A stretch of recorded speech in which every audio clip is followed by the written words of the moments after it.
नमो भगवते रुद्राय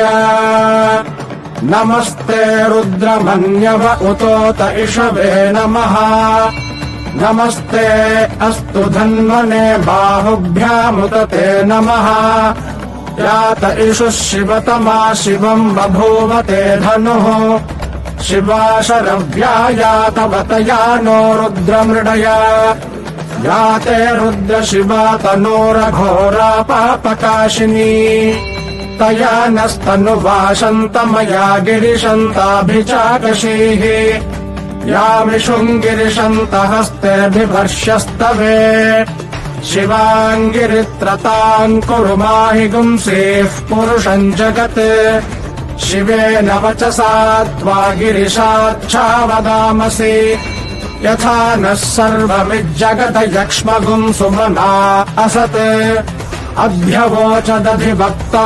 प्रथमो दैव्योऽभिषक् अहीगिश्च सर्वान् जम्भयन् सर्वाश्च यातु धान्यः असौ यस्ताम्रो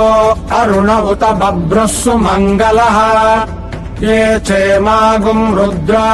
अभितो दिक्षुश्रिताः सहस्रशो वैशाखुम् हेडयीमहे असौ यो वसर्पति नीलग्रीवो